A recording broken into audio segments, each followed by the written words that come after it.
Hola a todos, aquí estamos iniciando una sesión más virtual, una de las clases que tenemos preparadas para esta temporada. Y pues hoy vamos a hablar de un tema que es fundamental para todos nosotros, pues porque estamos en esta parte del proceso final de desarrollo del proyecto Transmedia y digamos de esa parte final de un inicio, es decir, de esa preproducción. Recordemos que cada que un proyecto transmedial, igual que los proyectos audiovisuales, pues requieren una parte de preproducción y esa Biblia Transmedia justamente es ese cierre de la preproducción. En el caso de esto, un documento que es clave, que es fundamental, porque nos permite tener ya la visualización completa de qué es lo que queremos generar en este, digamos, en este proyecto que nos hemos ideado.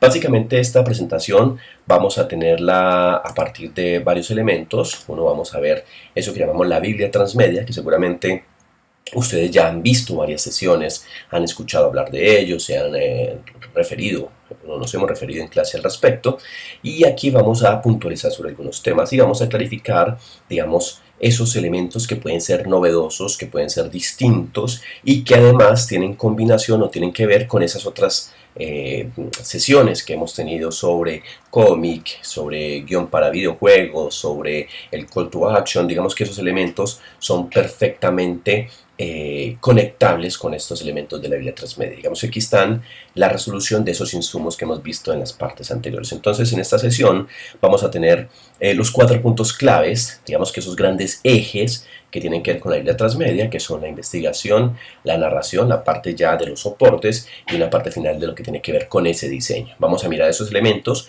de una Biblia Transmedia, digamos, completa, y vamos a puntualizar en qué es lo que vamos a requerir para, digamos, el final en lo que compete en nuestro trabajo. Y vamos a desglosar cada uno de esos elementos en lo que nos compete, un poco para hacer, digamos, claridad sobre elementos, sobre todo narrativos y de soportes, que son los que más nos interesan en esta parte del proyecto que estamos realizando. Entonces, empecemos hablando justamente de esa Biblia Transmedia y justamente qué es una Biblia Transmedia. Cuando estamos hablando de la Biblia Transmedia, esto ante todo, pues digamos que es un documento clave, es un documento fundamental que responde a esos elementos narrativos, bueno, inicialmente a los elementos del problema, de la investigación, del proyecto como tal, los elementos narrativos, cómo vuelvo ese proyecto, ese problema que he encontrado, esa investigación, cómo las vuelvo narrativas, cómo construyo ese universo narrativo, cómo construyo esos distintos productos, luego los elementos de diseño y que finalmente, o no menor, esas reglas de engagement, esas reglas en las que yo debo tener en cuenta a mis usuarios, cómo ellos se van conectando con nuestro proyecto. Y obviamente aquí también hay que tener en cuenta esas múltiples plataformas que eran parte de nuestro proyecto Transmedia. Entonces, básicamente, este concepto que estamos retomando de Pradanos, de Eduardo Pradanos, que ha hecho un trabajo de traducción de uno de los,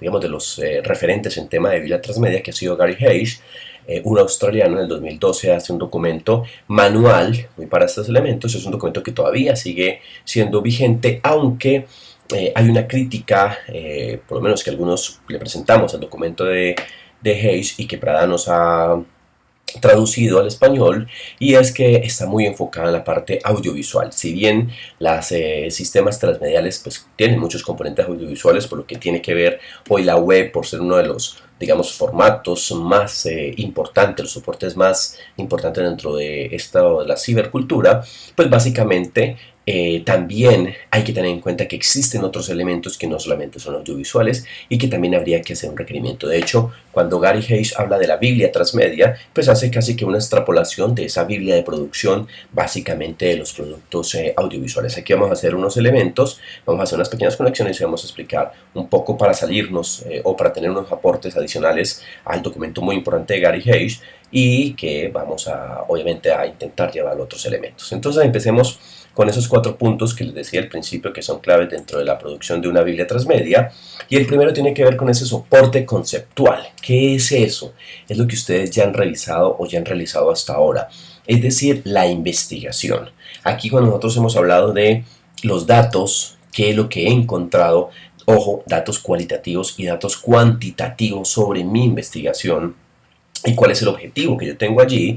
Obviamente esto es fundamental dentro de la descripción de esa Biblia transmedia. Digamos que para el efecto del proyecto que ustedes van a entregar es importante que este soporte conceptual no es algo muy extenso, es una cosa que no debe superar las 2 cuartillas como máximo, donde uno cuenta de alguna manera de introducción, haciendo una justificación de ese problema. Es decir, si yo estoy hablando de un caso específico sobre qué sé yo, la contaminación en Medellín, pues voy a hacer unos elementos donde voy a incluir esos datos que he consultado, donde voy a incluir esos elementos donde se han trabajado, donde voy a aportarles esos objetivos, donde voy a revisar qué es lo que yo voy a intentar hacer con este proyecto para eso, es decir, conceptualizar. Esto no es nada distinto a lo que ustedes han venido realizando y pues obviamente aquí en la Biblia Transmedia eso es extremadamente fundamental. Entonces, la primera parte, creo que no hay que hacer mucho énfasis en términos en cómo se debería desarrollar, ya dijimos, en un par de cuartillas.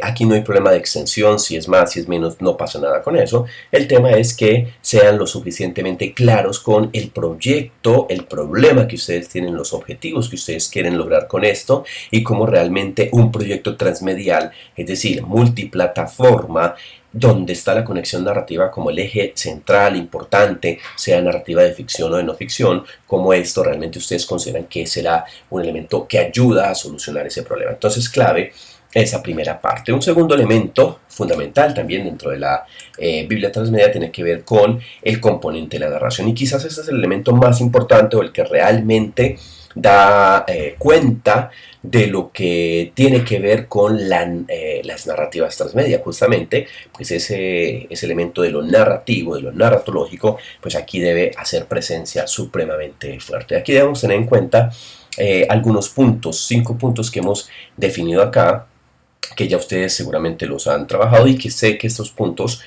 los han acordado ustedes previamente para la evaluación que se va a realizar.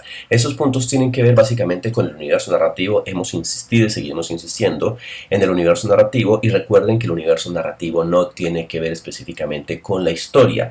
Un segundo, ya vamos a hacer un énfasis en esto porque me interesa que eso quede absolutamente claro, que no confundamos universo narrativo con la historia, y que tener en cuenta que el universo narrativo son las claves.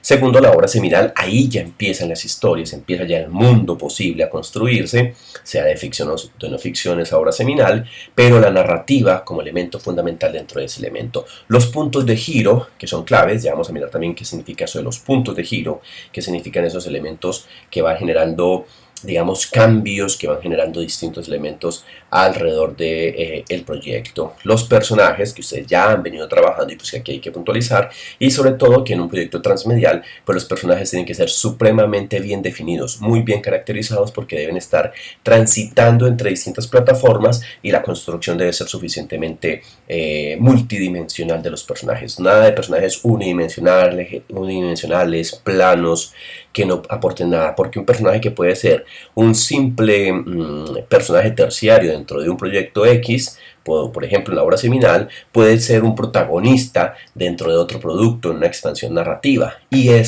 al ser protagonista pues obviamente hay que ser una multidimensión, hay que ser un personaje muy bien caracterizado. Entonces la clave dentro de la transmedialidad es que cada uno de los personajes, independiente de su protagonismo en la obra seminal o no, tienen que estar supremamente desarrollados, porque ellos son, recuerden, pistas que luego podrán ser desarrolladas en otra plataforma. Igualmente, los user-centric scenarios, que tienen que ver con esos elementos que están centrados en el usuario, esas plataformas, cómo estamos pensando la participación de los usuarios. Y aquí clave recordar esta presentación que hicimos sobre los call to action, cómo yo conecto a las personas con este ejercicio. Empecemos entonces a hacer recorderis sobre el universo transmedia. Y recordemos que aquí nos estamos basando siempre en los planteamientos de Lisbeth Glastrup y Susana Pajares Tosca, que hacen por allá en un documento en el 2004 y que plantean esto, y lo pongo tal cual como lo presentan ellas, como los mundos transmediales o los universos transmediales o los universos narrativos, como lo hemos, digamos, traducido al español muchos que hemos escrito, que hemos trabajado el tema de la transmedialidad, son sistemas de contenidos abstractos, y esto es absolutamente clave, esto es fundamental. No son abstractos, es decir, por ende no son concretos. ¿Qué sería lo concreto? La historia. El ser abstracto son los elementos que me dan pistas para que las historias tengan unidad. Es decir, un universo transmedia es el elemento que me da unidad a todo el proyecto, para que cada uno de los productos, independientes de que salgan en el mismo tiempo, en una misma plataforma, sean en distintos formatos, pues realmente el usuario se conecte, entre por uno o entre por otro y entienda que está entrando al mismo universo. Entonces, insisto, son sistemas de contenidos abstractos. Clave esa frase en Lisbeth Klastrup y Susana Tosca. Los cuales pues es un repertorio de historias ficcionales y de características que pueden ser actualizadas o derivadas a través de distintos medios. Esto es básicamente lo que hemos insistido todo el tiempo. Este repertorio de elementos de historias ficcionales pues son los que conforman el universo transmedia. Es decir, cada uno de los mundos posibles, recuerden que cuando hablo de mundos posibles estoy haciendo alusión a Humberto Eco, a Nelson Goodman, que están hablando de los mundos posibles como esas historias. ¿Qué es un mundo posible? Es una historia, es algo que es un mundo construido y que posiblemente podría ser, podría existir en un contexto específico. ¿Cuál sería el mundo digamos, opuesto a lo posible? Sería un mundo de referencia, un mundo fáctico. El mundo fáctico es en el que nosotros estamos. Y aquí, pues obviamente siempre va a haber una comparación. Entonces, esos mundos posibles, haciendo la extrapolación del concepto de mundo y universo, pues obviamente el universo está compuesto por distintos mundos, distintos planetas, pues aquí pasa exactamente igual. Ese universo narrativo está compuesto por distintos mundos posibles. Ese repertorio de historias ficcionales o no ficcionales, hay que hacer también la claridad ahí, pues hacen parte de ese universo narrativo. Y que pueden ser, obviamente, actualizados, derivados a través de una variedad de formas, de medios, y eso es absolutamente clave.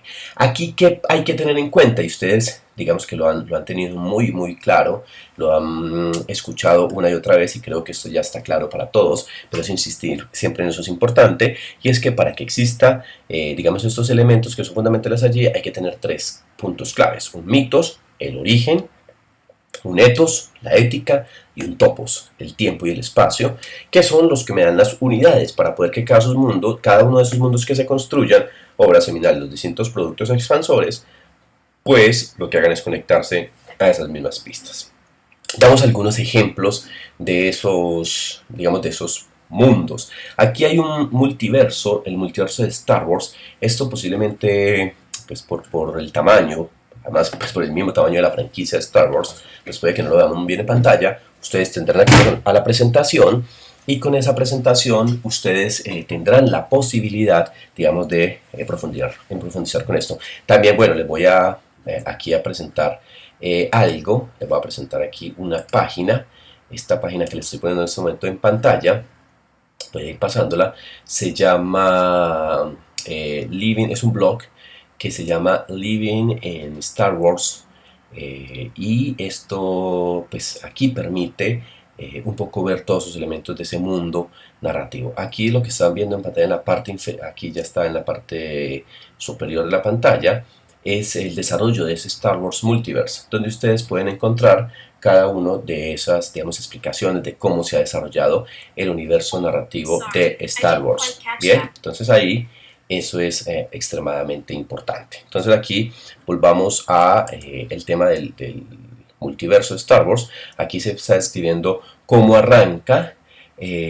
Cuando ustedes puedan ver esto con, digamos, con mayor cercanía, pues van a encontrar que aquí algunos estos colores de las líneas que se van desarrollando aquí en cada uno de estos elementos, pues son los que nos van mostrando a nosotros cómo va haciendo la participación de los usuarios, o cómo va haciendo la participación de, digamos, de la franquicia. Todo lo que está en ese color azul, bueno, entre azul y violeta y morado, pues son las expansiones del universo, el timeline del universo, es decir, la línea de tiempo de cómo se ha venido desarrollando esta historia. Lo que está, por ejemplo, en un color fucsia, que lo van viendo ustedes allí también, tiene que ver con cuando la franquicia de Star Wars, cuando George Lucas hace una conexión con Disney, y Disney empieza a producir también cosas al lado del canon, que sería lo que planteó George Lucas inicialmente. Esto que las líneas amarillas ya son lo que no hace parte del canon. ¿Y qué es lo que no hace parte del canon? Lo vimos cuando estábamos hablando en la sesión sobre Call to Action.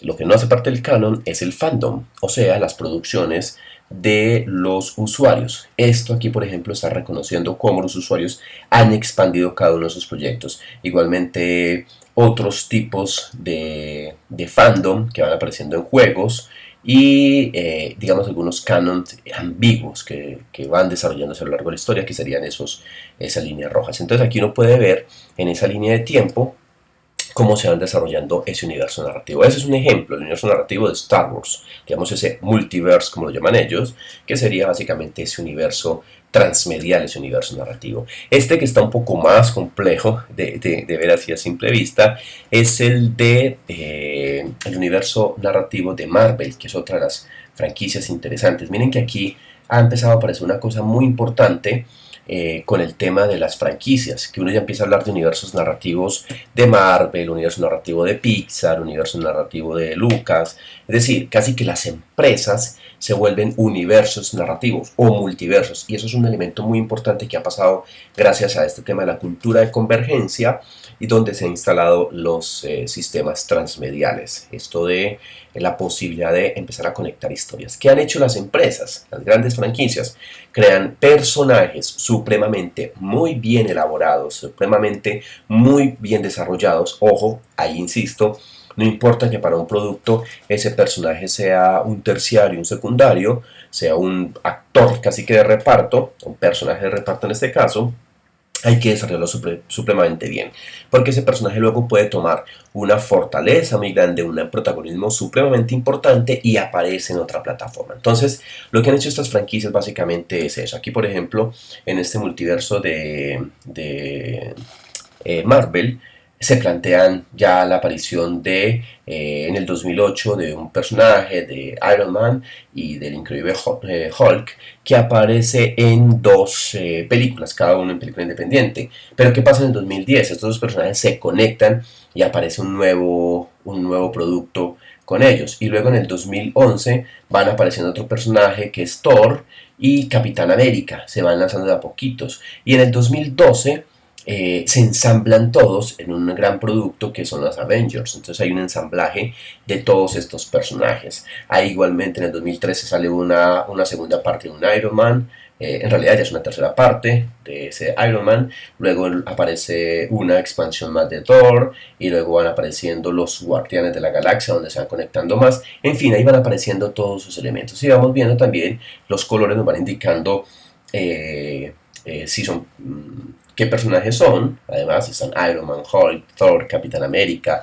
los Guardianes de la Galaxia, Ant-Man, los Defensores, el Doctor Strange, Black Panther, Captain Marvel, los agentes S.H.I.E.L.D. y Thanos. Son los personajes que van apareciendo acá, pero además se van apareciendo otros. En los Defensores, por ejemplo, está Daredevil, Iron Fist, Luke Cage, distintos personajes, igual los agentes del S.H.I.E.L.D., que son también otros personajes que tienen menos protagonismo, pero luego van apareciendo allí. Y esto está definido con unas formas que nos dan en cuenta sobre si son películas, si son short films, si son programas de televisión, series, si son videojuegos, etc. Entonces digamos que esto también es un universo narrativo muy bien establecido, que también se van a tener acceso en la presentación. Miremos que ahí se va dando esto. Aquí también ese ya sería ese universo narrativo también de Star Wars, que lo vimos con anterioridad, pero miren que aquí va creciendo muchísimo más. No voy a explicarlo, pues ya ustedes tendrán acceso y es un poco más para dar cuenta de cómo se va dando, digamos, estos elementos del universo transmedial. Así se debe ver ya un universo transmedial cuando ha pasado de ser instalado. Miremos, por ejemplo, que en este Star Wars aparece una sección, la superior solamente está dedicada a games, otras a elementos sonoros, el centro a películas y la de abajo a otro tipo de elementos, de efectos, en fin, de las industrias, porque aquí aparecen los elementos de lo que llaman Light and Magic, que es un elemento, una división de la industria que tiene Lucasfilms. Entonces, eso pues absolutamente importante. Entonces, yo creo que con esto podemos dar cuenta realmente de lo que significa esto, los universos transmedia, lo que significa justamente es llegar a esos contextos que me amplían toda la información. Entonces ahí tenemos pues ese primer punto que en ese tratamiento, en el punto 2 de la, digamos como en el capítulo 2 de la Biblia Transmedia, pues estamos hablando justamente de ese universo narrativo. Vamos al segundo punto, que es la obra seminal, extremadamente importante también para nosotros, porque la obra seminal pues es el producto que nos empieza a instalar el universo narrativo. Insisto una vez más, el universo narrativo no es la historia, es el sistema abstracto que me permite contener las historias a partir de mitos, etos y topos. La obra seminal ya es ese mundo posible, y en esta obra seminal ya es donde uno empieza a preparar narrativamente toda la Biblia transmedia. Y aquí eso es absolutamente importante. Pues como arranquemos, vamos a hacerlo a partir de una especie de workshop que voy a preparar acá, a partir de esta sesión de la obra seminal. Vamos a hacernos unas preguntas, porque yo he sentido que nos debemos trabajarle mucho más a la narrativa. Recordemos que la narrativa es donde más podemos conectar a los usuarios, donde más podemos nosotros dar cuenta de esta conexión de los usuarios con nuestro proyecto. Y aquí es importante entonces en el storyline hacernos algunas preguntas. Recordemos que el storyline es una idea central, es un gancho, es como yo conecto a los usuarios con estos elementos. Y aquí vamos a hacer solamente 4 preguntas para desarrollar esos elementos. 1, ¿qué es lo que ocurre? ¿Qué es lo que le pasa? ¿Qué es lo que pasa? No a alguien. ¿Qué es lo que pasa? ¿Qué es lo que ocurre? ¿Cuál es ese problema que ustedes están identificando? 2, ¿a quién le ocurre? Ahí sí vamos a pensar un personaje que es fundamental acá. 3, ¿dónde ocurre? ¿En qué lugar? Topos. Y 4, ¿cuál es el conflicto? Ahora sí, ya lo narrativo, cómo se va dando aquí. Entonces miren que esto es fundamental. Si ustedes empiezan respondiendo esas 4 preguntas, ¿qué ocurre? ¿Cuál es el problema? ¿A quién? ¿Dónde? ¿Y cuál es el conflicto como tal? Pues yo ahí ya voy a dar cuenta de unos elementos. Y esos, convertirlos en una narración muy corta, de pocas líneas, máximo 5 líneas, debe ser ese storyline, para contar ya de una forma atractiva, casi que en un gancho. Miren esta palabra aquí que es fundamental, lo que está en blanco, perdón que aquí pues, esta es la diapositiva ya grande, idea central, gancho. Esto es absolutamente clave para que ustedes lo tengan en cuenta allí. Entonces esto es fundamental ahí. Entonces ese storyline debe estar máximo en 5 líneas. Con esas 4 preguntas intenten volver esto una frase atractiva, un parrafito muy chiquito, muy atractivo para conectar a los usuarios con ello. Segundo, preguntémonos por el argumento. El argumento ya nos implica ir más allá, es establecer la premisa general del proyecto. Es decir, aquí debo incluir información esencial que el lector requiera para entender la historia. Siempre piensen en el otro, siempre piensen en el espectador, siempre piensen en el jurado, siempre piensen en el productor, siempre piensen en una persona que va a estar escuchándolos para poder que sea claro para ellos, porque muchas veces uno parte del hecho de que todo es absolutamente claro para uno, pero básicamente esto hay que tenerlo suficientemente claro para cualquier persona, que no sea solamente para nosotros. Entonces, incluya la información esencial que requiera ese lector para poder entender básicamente esa historia. Entonces ahí fundamental ese argumento. Y ahí haga énfasis en el conflicto de la obra seminal. Recordemos que ustedes van a partir de la obra seminal para generar los expansores. Ojo que si esto lo organizamos muy bien, aquí se deben identificar esas pequeñas pistas. Es decir, aquí debo identificar, dejar ya claro, pistas, que son unos personajes, podrían ser los personajes, podrían ser datos, podrían ser cosas que van pasando allí. Dentro del argumento de la obra seminal, debo dejar espacios en blanco y debo proponer posibles salidas para agujeros de conejo. Entonces miren que en la construcción de este argumento escrita es la clave para poder ya plantear cuáles son las formas narrativas expansoras que va a tener este proyecto. Entonces aquí, ¿a qué dificultades se enfrenta el personaje principal, en este caso? Porque ese personaje principal pues, va a ser el protagonista de la obra seminal. Recuerden que los otros hay que construirlos, pero aquí meto a uno de los personajes o a dos o lo que quiera dentro de esta historia. ¿Qué obstáculos específicos los personajes encuentran y debes mencionar? Es decir, cuáles son los conflictos que él va encontrándose allí. Y pues eso hay que tenerlo absolutamente claro para el personaje. ¿Qué sucede si el protagonista fracasa?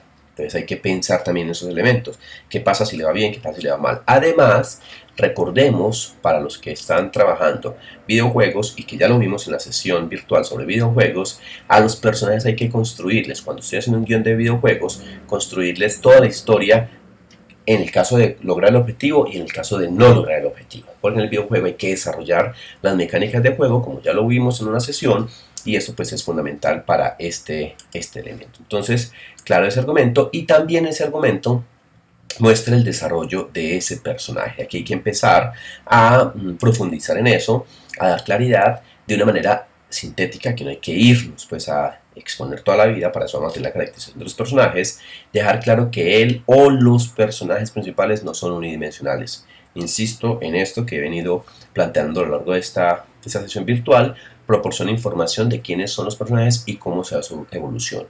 Arcos dramáticos suficientemente claros, arcos dramáticos suficientemente bien realizados para poder dejarle al espectador o al lector de este texto todos los elementos y resuma la trama de la obra seminal. Es decir, esto, cuando yo estoy trabajando, por ejemplo, en proyectos de videojuegos, que tengo que pensar por misiones, cuando estoy trabajando, por ejemplo, en series web o en series de televisión o en programas más del orden de la narrativa serializada, pues esto puede ser mucho más complejo, esa trama de la obra seminal. Entonces intente incluir una oración por cada uno de los capítulos o por cada una de las misiones o por cada una de las entregas de los cómics y luego intente enlazar eso en una sola prosa. Bien, esto sería la posibilidad de argumento.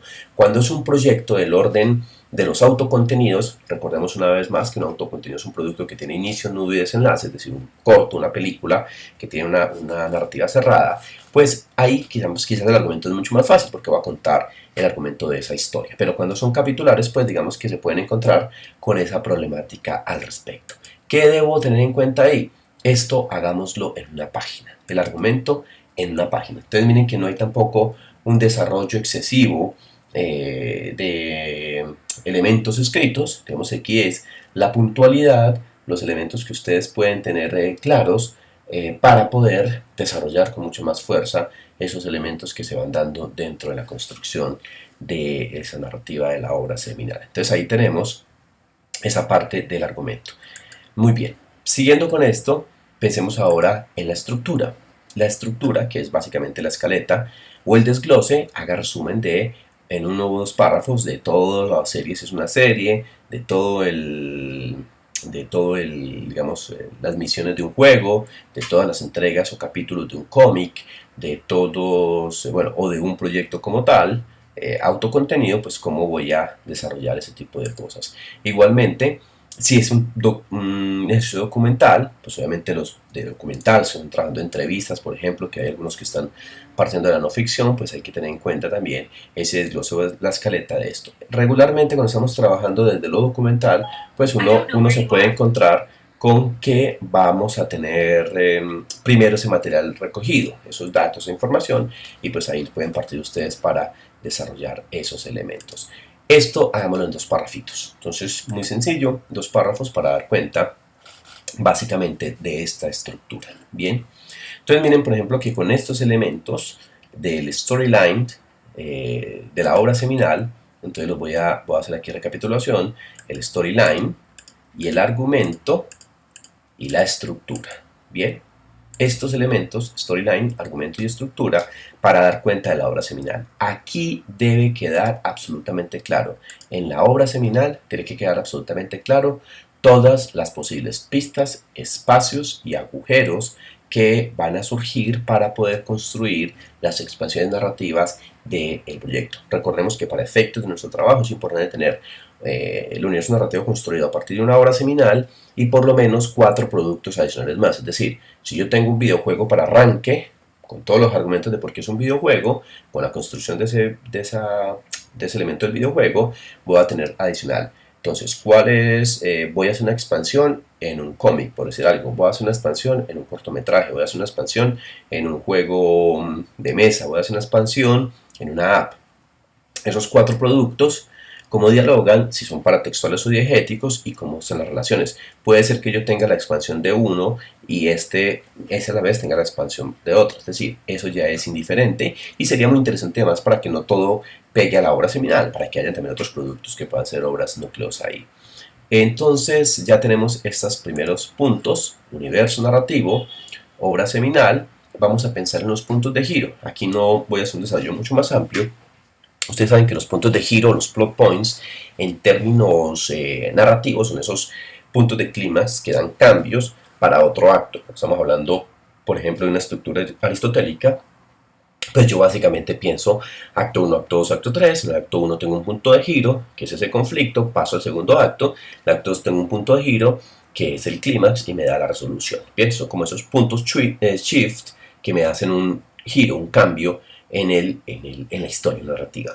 En un caso de un proyecto transmedial, en un sistema transmedia, los puntos de giro son esos puntos claves que me permiten a los usuarios dar conexiones a otros elementos. Y esos puntos de giro se deben demostrar físicamente, o más bien hacerlos materializables, hacerlos tangibles a partir de una estrategia, y la vimos ya en la sesión previa, los call to action. Entonces recordemos que los call to action son esas estrategias que están diseñadas por el realizador, por el diseñador, por el orquestador del proyecto transmedia, que es un término más correcto, porque la persona que orquesta todo el proyecto transmedial no es solamente un director. Yo puedo tener directores en cada proyecto, pero el orquestador orquesta, valga ahí la redundancia, todos los productos. Entonces, estos orquestadores, diseñadores, productores, como lo quieran llamar ahí en ese caso, dejan esos elementos, esos puntos de giro, para que el usuario los identifique y de ahí pueda saltar con naturalidad, de una manera orgánica, a otro siguiente proyecto, a otro producto o a otro medio, donde va a expandir la historia, donde va a encontrar más información, donde va a encontrar pasados o futuros o presentes o lo que sea, pero que desarrolle más la historia. Entonces esos son los puntos de giro y deben estar claramente identificados. Voy a mostrar, por ejemplo, nuevamente estos proyectos. Aquí, por ejemplo, uno puede identificar en cada uno de estos cambios esos puntos de giro, bien, que pueden desarrollar. Bien, volvamos a esta parte de la parte del tratamiento, el punto 2. Seguimos en el punto 2, que es el más largo, y vamos a los personajes. Y los personajes para mí son supremamente importantes.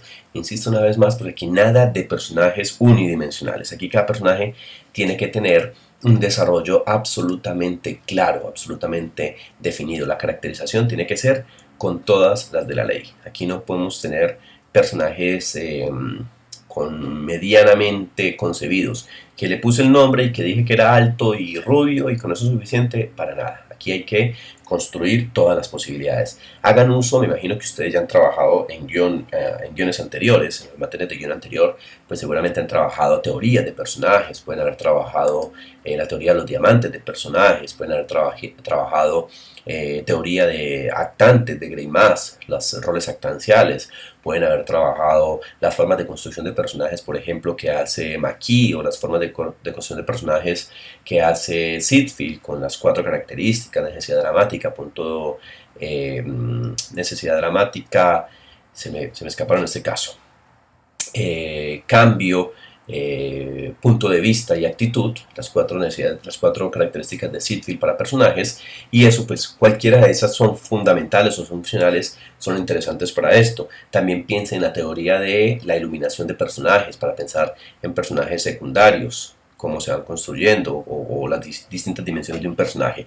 Es decir, aquí es indistinto cuál teoría se van a utilizar, de las que han visto en las sesiones anteriores, o en las clases, o en las materias anteriores. Pues esto es fundamental. ¿Qué debo desarrollar acá? Y esto ojalá lo hagamos como una ficha, es decir, cada personaje debe tener 3 elementos claves: la dimensión física, la dimensión psicológica y la dimensión sociológica. Ojalá esto sea una ficha, puede ser una ficha de Excel, puede ser una tabla, puede ser como quieran, donde van respondiendo a esas preguntas. Entonces, la pongo aquí en pantalla completa. ¿Qué es la dimensión física? Básico el nombre. Ojo que el nombre no es solamente una cosa que se pone ahí como para poder no equivocarnos de personaje, ¿no? El nombre tiene que tener todos los argumentos de por qué se llama así. Recuerden que los nombres identifican también las personas, y sobre todo los apellidos. Los apellidos me indican si son de un país en particular, si son de un origen en particular, si son de migrantes, en fin. Eso es supremamente importante para esto. En el caso colombiano, En el caso nuestro particularmente, pues hay apellidos que uno dice son de familias con mayor o menor poder adquisitivo. En fin, todos esos elementos son fundamentales o son de una región en particular. Eso es clave. La edad. Y cuando digo la edad, yo necesito también que no solamente pongan la edad, sino la fecha de nacimiento. Yo soy de los que pienso que uno tiene que construir el personaje desde la dimensión física, psicológica y sociológica, con todas las herramientas de las cuales uno pueda hacer uso. Y aquí, cuando yo tengo la edad con fecha de nacimiento, yo también puedo pensar en el signo del zodiaco. Y no se trata de ser aquí esotéricos, ni de pensar que nos fuimos al horóscopo, pero esos elementos también dan características que ayudan a construir personajes. Entonces, hagan uso de esos elementos. El aspecto físico, insisto, es clave. Entonces, altura, estatura, color de piel, cabello, es una u otra cosa, es caucásico, es oriental, es latino, en fin, cualquier aspecto que ustedes quieran definir es simplemente claro. El sexo, cuáles son sus, además, no solamente definirlo en hombre-mujer como tradicionalmente lo vemos, es todas las concepciones sexuales que podamos tener. La persona tiene una afinidad sexual particular, específica, puntual, pues hay que definirla ahí porque eso es clave para esto. Y la nacionalidad o el lugar de procedencia de este personaje. Entonces, hay que responder a esos elementos, que serían 4 puntos muy sencillos para definir la dimensión física. La dimensión psicológica, fundamental porque me empieza a dar las dimensiones del personaje. Entonces, ¿cuál es el tipo de personalidad de este personaje? Bien, ¿cuál es el temperamento, los objetivos y metas y los conflictos internos que él tiene? Es decir, si yo tengo un tipo de personalidad específica, es una persona colérica, es una persona melancólica, es una persona, ¿cómo llamarlo?, flemática. Cualquiera de estas posibilidades, vayan a buscar personalidades de valga la redundancia, de las personas e intenten ponérselas a los personajes. ¿Cómo se los imaginan ustedes? El temperamento de este personaje reacciona de manera activa, fuerte, se irrita con facilidad, o es un personaje que realmente es calmado, que las reacciones son mucho más pasivas, que es mucho más racional. ¿Cómo es ante ese tipo de cosas? ¿Cuáles son los objetivos, las metas que él tiene? Yo esto siempre lo miro. Me gusta mucho porque además es una de las más sencillas de trabajar, la teoría de personajes de Ziegfeld, cuando él habla de las 4 características: necesidad dramática, punto de vista, actitud y cambio. Bien, ¿qué es la necesidad dramática? Son los objetivos, es el conflicto, son las metas que tiene el personaje. Cada personaje tiene un objetivo en la vida y en este universo narrativo hay que tener un objetivo. Cada persona debe tener ese objetivo, esa meta absolutamente clara. Bien, ¿y cuáles son los conflictos internos? Ojo que aquí hablo solamente de los internos, los externos tienen que ver con lo sociológico, los internos con lo psicológico. ¿Cuáles son los conflictos internos? Lo que la persona tiene en la cabeza que le dificulta llegar a lograr esos objetivos, las metas. Recuerden que para poder que se dé con facilidad o con más atracción una narrativa de un personaje, pues hay que generar conflictos, roces, situaciones que lo lleven, digamos, a estos estados mucho más complejos, mucho más dinámicos, para dar una historia, digamos, con mucha más fuerza. Entonces aquí resumo estas dos: dimensión física y dimensión psicológica, son las dos que hemos visto hasta ahora. Y la tercera es la dimensión sociológica, que es esta que estamos viendo aquí ya en pantalla. La dimensión sociológica tiene que ver con la estabilidad relacional, es decir, cómo se comporta, es estable o no frente a las relaciones con personas, con pareja, tiene amigos, no tiene, es difícil, su estado civil, cómo es el ámbito familiar. Y esto no hay que dejarlo como algo simplemente de tiene papá e hijos y ya está, o tiene papá y mamá, o no sé qué. Yo recomiendo siempre que desarrollen también aspectos de los papás, aspectos de los padres, aspectos de los hermanos, aspectos de los hijos, con nombres, con apellidos, no hay que hacerle todo el desarrollo amplio, a no ser que ustedes, esos personajes, luego lo vayan a volver pistas de migración para ir a otro producto, que eso puede pasar. Por ejemplo, yo les he hablado mucho de Walking Dead y les he hablado, por ejemplo, del caso de los hermanos Meryl y Daryl Dixon. Pues estos personajes en ese videojuego les hace un desarrollo mucho más amplio y uno entiende la forma de ser el papá de ellos, que si bien no aparece en la serie, en el cómic de The Walking Dead, pues uno ahí ya entiende por qué ellos son como son. Entonces, las relaciones familiares, los ámbitos familiares son supremamente importantes. Igualmente, los ámbitos profesionales, cómo son ellos en su profesión, qué profesión tienen, cómo se desempeñan. Ojo, esto no es una cosa que se debe tomar a la ligera. Muchas veces cuando estamos realizando eso, sobre todo en escenarios académicos, yo también fui estudiante y sé que esto lo hace uno como por rellenar, pero cuando está trabajando realmente en una producción, cuando está realmente llevando a cabo un proyecto, si quiere que esto sea bueno y si está participando por alguna convocatoria, pues esto es supremamente importante.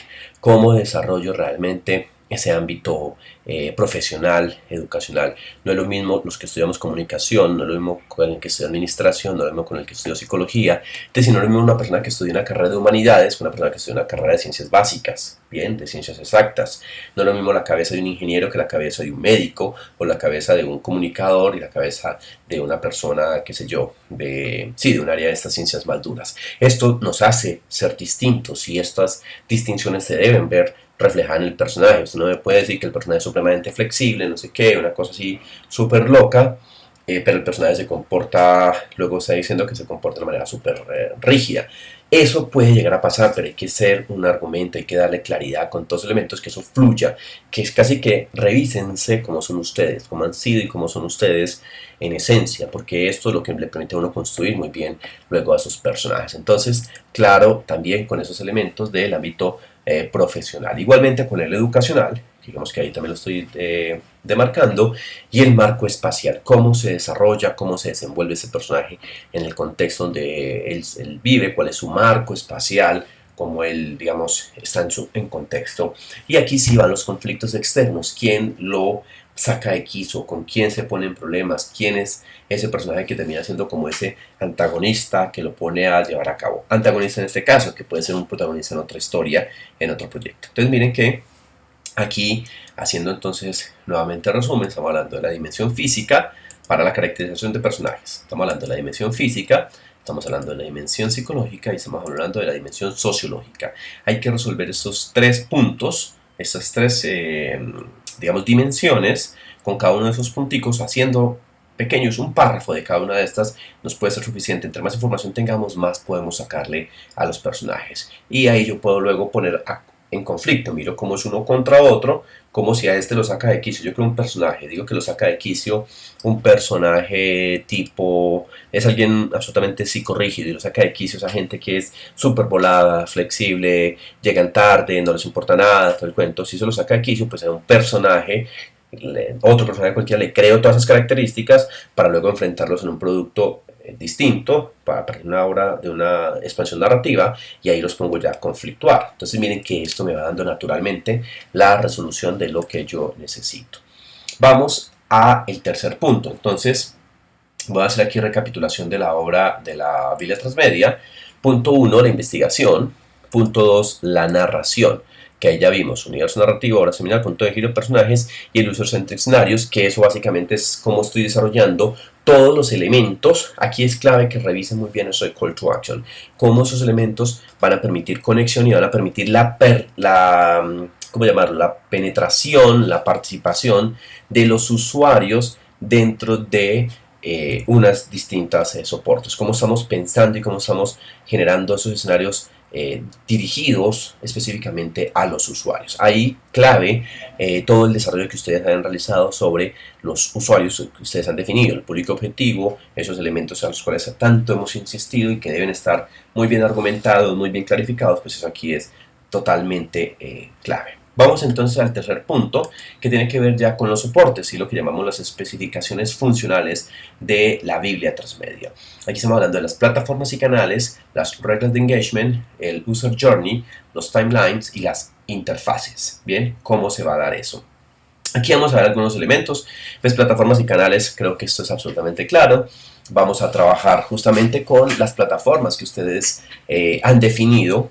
Ojo que aquí hay unos elementos también importantes y hay que hacer claridad. Una cosa son las plataformas narrativas, es decir, donde van a estar los proyectos desarrollados. Es decir, si yo estoy hablando, por ejemplo, de una obra seminal que es un videojuego y paso a un cómic o paso a una película y luego de esta paso a un, qué sé yo, un app o paso a unas cartillas, si estoy haciendo un proyecto educativo, lo que sea.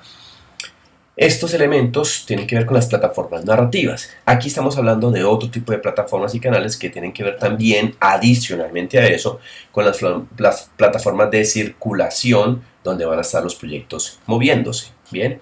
Y donde van a estar también planteándose las posibilidades de ir, digamos, a conectar a los usuarios. Vuelvo otra vez más, call to action, clave para pensar este tipo de cosas. Las reglas de engagement, hagamos una claridad sobre esto. ¿Qué son las reglas de engagement? Veámoslo aquí en pantalla completa para que ustedes lo definan.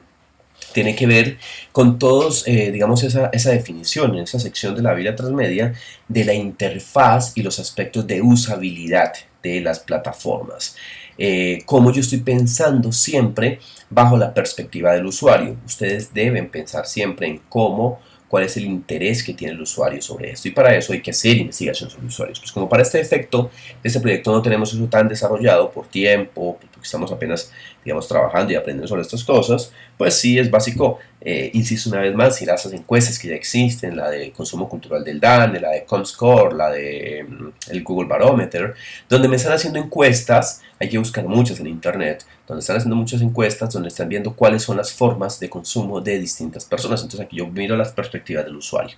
En esencia, entonces, esto podría permitirle a uno, digamos, pintar esa experiencia del usuario. Y la experiencia del usuario, vuelvo otra vez más, call to action. Call to action clave para llevar a esos usuarios a participar, pasar de ser consumidores a realmente prosumidores, a personas que participan de la narrativa, que construyen, que consumen y construyen, o que realmente participan realmente. Y aquí hay que también estar pensándolo a partir de cuáles son las expectativas que tienen esos usuarios y si estamos de acuerdo, y darles esos retos. Sobre todo, en call to action los retos son clave.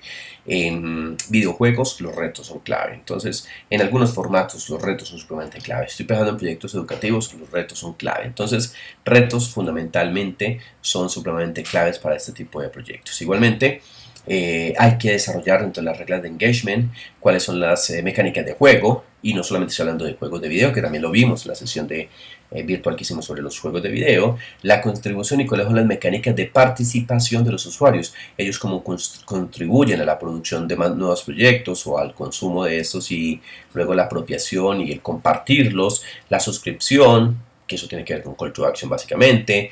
Cuáles son aquí hay que tener en cuenta ya cosas mucho más legales, de derechos de autor, los términos y condiciones, los datos de privacidad, la comunicación, todos esos elementos que son fundamentales para pensar en cómo el usuario participa, y tiene que ver con nuestro proyecto aquí en este caso. Muy bien, entonces esas reglas de engagement son fundamentales. Volvemos acá, entonces ya tenemos plataforma, reglas de engagement y el user journey. Fundamental el user journey, porque este es el mapa del viaje que va a hacer el usuario. Aquí tenemos una imagen que hemos extraído de la Biblia Transmedia que propone Gary Hayes, y estas son las formas de los viajes del usuario. Esas flechas que ustedes están viendo, miremos si logramos luego, cuando ustedes puedan ver más grande esto, aquí están los canales. En la parte vertical están los canales y en la parte horizontal está la línea de tiempo.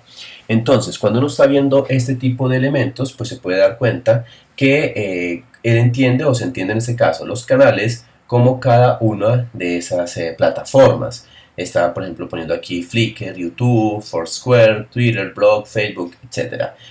Por dónde va a transitar la persona para llegar a los productos. Miren que aquí estamos hablando casi que, no estamos hablando de los soportes, no estamos hablando aquí de los medios, estamos hablando de los canales, estamos hablando del videojuego, estamos hablando de los canales por donde van esos videojuegos, ¿sí?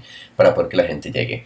En la parte inferior de esta, o en la parte horizontal, la línea de abajo, que es el timeline de la experiencia del usuario. El usuario, esto se ha pensado por horas y por fechas, ¿ya? Aunque lo pone en la parte vertical, en la parte horizontal superior, él habla de los actos, del setup, cómo se encuentra el usuario con cada uno de sus elementos. El acto 2, la confrontación. El acto 3, la resolución, casi que una narrativa también aristotélica propone ahí Gary Hayes. Entonces, esa línea de tiempo él la pone por horas, para que un usuario entre de distintas formas a un escenario, digamos, narrativo. Esta es una propuesta. A otras, por ejemplo, aquí hay una que es realizada propia. Esta es de un proyecto que estamos nosotros realizando, del cual les he hablado mucho, proyecto transmedial. Aquí, por ejemplo, para poder hacer distribución en este ejemplo que están viendo aquí en pantalla, nosotros lo hemos hecho por meses y por semanas. ¿Por qué? Porque la campaña, el proyecto que estamos haciendo, en el último, es un proyecto de 3 años.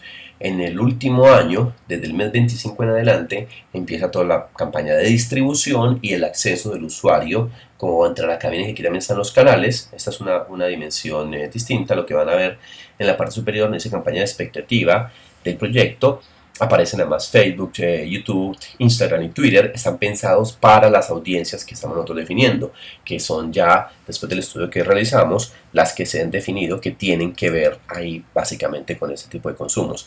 Hay una cosa en el mes 25, miren que eso aparece en el mes 25 semana 2, en el mes 26 todo esa expectativa se transmite por esos canales. Miren que nos estamos diciendo que luego viene el lanzamiento, ¿ya? Y el lanzamiento viene planteando un elemento físico, eso que están viendo ahí como un dibujo, es un laboratorio físico más un laboratorio virtual, que es un website muy potente, y aquí empiezan a aparecer los productos en la parte de derecha, los paper trailers, infografías, podcasts, no sé qué, todos los elementos paratextuales que dan inicio a la obra seminal del proyecto. Después de eso uno va a empezar a encontrar del mes 27 en adelante todos los elementos que se van dando para pensar en el producto. Entonces una serie web, cómo se va lanzando capítulo 1, capítulo 2, luego en el capítulo 2 de la webserie que sale cada 15 días, ahí está desarrollándose, que va a salir por YouTube. Entonces aquí se podría poner además el canal de una vez, y aunque esto también está todo transmitido por el laboratorio virtual, entonces aquí se plantea esto. Luego van los objetivos, en el capítulo 2 aparece un personaje con un elemento, ese elemento luego se materializa, es una pista de migración que luego se materializa en otro nuevo producto que son los cuentos, y así sucesivamente se van desarrollando y el usuario va haciendo todo este recorrido que vamos viendo allí. Entonces miren que son formas de pensar el mapa de usuario, journey, user journey, o mapa de usuario o viaje del usuario, como lo quieran llamar. Pues es una propuesta que lo que permite es indicar cómo el usuario va a transitar por los distintos proyectos que se van dando allí. Muy bien. Entonces, esto es lo que tiene que ver con este punto 3, las reglas de engagement, el user journey y el timelines. Miren que aquí también hay un timelines en esto, la línea de tiempo de la resolución. Igual aquí Gary Haynes también la parte inferior, no lo estoy mostrando en pantalla, aquí sí. Aquí está el timeline, la parte vertical. La línea de tiempo también en este Gary Hayes, en la parte horizontal inferior, también me está dando cuenta. Entonces ahí yo puedo dar cuenta de las dos, de las líneas de tiempo y del user journey. Y la interfaz, pues lo que yo voy a ya mostrar en diseño. Esto no sé si lo han solicitado antes, si se los han solicitado inicialmente en las, digamos, cuando están hablando de la Biblia Transmedia. Si no, pues no hay ningún problema. Si están solicitándolo, pues aquí es importante, se llama mockups, diseños de cómo se imaginan esas plataformas, esos elementos. Y en la última parte, la cuarta parte, pues tampoco voy a hacer mucho énfasis porque yo sé que no se va a trabajar muchísimo sobre esto, no se va a hacer énfasis, aunque sí es clave que ustedes tengan en cuenta que en esa parte de diseño ustedes deben tener claro la estética que va a tener el proyecto para que esto esté traducido y esté volcado a la Biblia Transmedia. Entonces, aquí es importante, cuando ya uno está desarrollando una buena Biblia Transmedia con todas las de la ley, pues hay que pensar un diseño estético que hable de eso, un branding. Branding significa toda la marca, la construcción de logotipo, de isotipo, de eslogan, de todos los elementos que dan unidad de marca, que esto yo creo que debería estar reflejado en el proyecto de ustedes. Storyboards, para el caso de ustedes, pues no lo vamos a solicitar, pues ustedes saben bien qué son los storyboards, pues en este caso esto es clave. Los wireframes, aquí voy a poner un ejemplo. Esto es un wireframe que es importante. Aquí voy a hacer bien el ponchado, entonces, por ejemplo, esto es un mockup, un wireframe de una página que estamos suponiendo. Esto es también extraído del proyecto de la propuesta de Gary Hayes. Entonces, por ejemplo, esto aquí me indica cómo se van a distribuir dentro de la plataforma, y esto, si bien no es ¿cómo llamarlo? Una necesidad absoluta, esto no es una total necesidad. Yo creo que hoy en día es importante empezar a pensar siempre en tener un website. ¿Por qué? Porque cuando yo estoy diciendo tengo un proyecto transmedia, pero lo que la gente le pide a uno siempre es si dónde está, en qué link lo encuentro, en qué parte lo puedo ubicar, pues realmente pues uno debe tener una página para poder ubicar eso. Así luego los productos estén independientes, sueltos por allá, pues es bueno tener como una casita donde ellos se reúnan, ¿sí? Es como tener ese lugar donde todos vamos allá, pero luego cada uno está en sus distintos espacios, en sus hábitats naturales. Entonces casi que esto se vuelve, estoy haciendo aquí analogías en borrador, esto casi que es el club donde ellos se encuentran o la universidad donde ustedes se encuentran, pero cada uno en sus casas tiene su propia vida. Entonces cada uno de ustedes es un formato en su propia vida con una historia. En su casa es un formato y ustedes son la historia de los personajes, pero vienen aquí a la universidad, al salón de clases, y ahí se encuentran todos. Aquí pasaría un poco igual. Entonces sí es bueno tener un sitio y un wireframe, un wireframe, pues básicamente lo que le permite a uno es mostrar ese mockup, ese diseño. Miren que es muy sencillo, pero da claves sobre cómo va a generar esto. Y las guías de estilo, pues un poco para cuando ya están trabajando en un proyecto mucho más grande, para que la gente, si tengo fanáticos, pues cómo ellos se van a conectar con este proyecto. Entonces, en resumen, porque aquí estamos finalizando cómo sería la construcción de esa Biblia transmedia. Básicamente nuestra Biblia transmedia tiene 4 puntos fundamentales. Bueno, recordemos, la Biblia transmedia es ese documento central, ese documento que me permite elementos narrativos de diseño, reglas de engagement, funcionalidades y diferentes técnicas a través de las cuales yo desarrollo mi proyecto por múltiples plataformas. Clave ese concepto. Segundo, entonces, tengo 4 puntos. Uno, la investigación, el soporte conceptual, que es el que ustedes ya han venido desarrollando y que aquí hay que dar cuenta, no es muy largo, 2, 3 páginas, una página si está muy bien escrito. Es decir, aquí el problema no es cantidad, sino calidad. Aquí el problema es que ustedes sean supremamente claros con la información que estén dando allí. Entonces, de la investigación. Segundo, la parte narrativa, que es el grueso de la Biblia transmedia, que tiene que ver con el universo narrativo, la obra seminal, los puntos de giro, los personajes y los user-centric escenarios, que me permiten a mí generar, digamos, toda esa parte narrativa. El punto 3, que tiene que ver con las especificaciones funcionales, o lo que yo llamo aquí soportes, que son las plataformas y los canales, las reglas de engagement, los user journey, los timelines y la interfaz, cómo se desarrolla esto, cómo se va a ver especificado.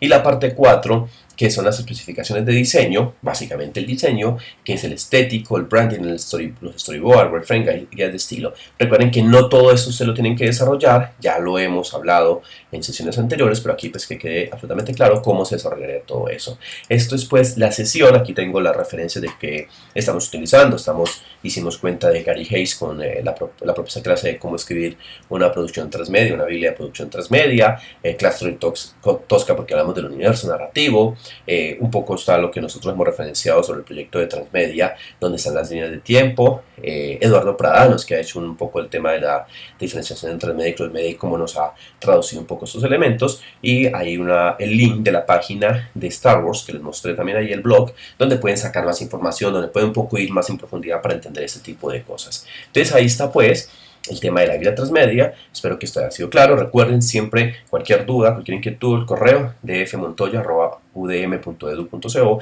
Ahí podemos hablarnos y luego cuadramos las asesorías virtuales, pero clave para que tengamos esta Biblia transmedia pensada en un buen desarrollo. Muchas gracias. Entonces luego seguimos ahí hablando más de esos temas de transmedialidad.